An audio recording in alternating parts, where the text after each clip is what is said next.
చంద్రబోస్ గారు కూడా ఇప్పుడు కీరవాణి గారు అంటే మధ్యలో దీని స్పెషల్ గెస్ట్ కింద వచ్చారు. బట్ చంద్రబోస్ గారు ముందు నుంచి ట్రావెల్ అవుతున్నారు కదా! సో, ఆయన కూడా ఫస్ట్ నుంచి అలాగే ఉండేదా? అవును. లేదంటే మధ్యలో మారిందా ఏమన్నా?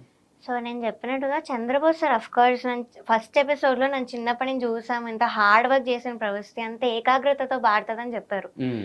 కానీ ఎందుకు అంతరామమే ముందే ఇలా ఇన్‌ఫ్లూయెన్స్ అయిన తర్వాత ఎందుకు నెగెటివ్ కామెంట్స్ ఇస్తూ వచ్చారో నాకు తెలీదు. ముందైతే ఒక్క నెగెటివ్ కామెంట్ కూడా లేదు. చాలా మాట్లాడారు నా గురించి. ఓకే. ఓకే. తర్వాత వచ్చేసరికి ఒక్కసారిగా మొత్తం ఎగ్జాక్ట్‌లీ. అండ్ సీనియర్ సార్‌తో కూడా నాకు ఎలాంటి పర్సనల్ వెండటా లేదు. ఐ హ్మ్. Respect him. ఓకే. కానీ ఇన్‌జస్టిస్ చేశారని ఒక్క బాధ అంతే. యెస్. అయితే ఎక్కువగా మీరు మాట్లాడుతుంది ఏంటంటే జడ్జెస్ లేకుండా ఎలిమినేషన్ జరిగిందని చెప్పి. అవును. అంటే వాళ్ళు ఇచ్చేసి ఎళ్ళిపోయారా? లేకపోతే కామెంట్స్ వాళ్ళు ఎగ్జాక్ట్‌గా ఏం జరిగింది వాళ్ళు ఎళ్ళిపోయే ముందు? సో, అసలు ప్రాసెస్ గురించి మాట్లాడదాము. హ్మ్. మార్క్స్ ప్రాసెస్ ఏంటంటే, కీరవాణి సార్ 50 మార్క్స్‌కి స్కోర్ ఏస్తారు. హ్మ్.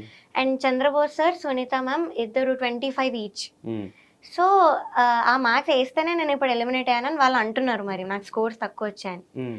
అయితే ఏమైందంటే, ఎలిమినేషన్‌లో అందరిని నించోబెడతారు ఫస్ట్. హ్మ్. ఒక్కొక్కరిని సేవ్ చేసుకుంటూ వెళ్తారు. హ్మ్. సో, లాస్ట్ 6 మెంబర్స్ వచ్చేసరికి ఫస్ట్ చంద్రబోస్ సార్ లేచి ఎళ్ళిపోయారు. హ్మ్. He said he had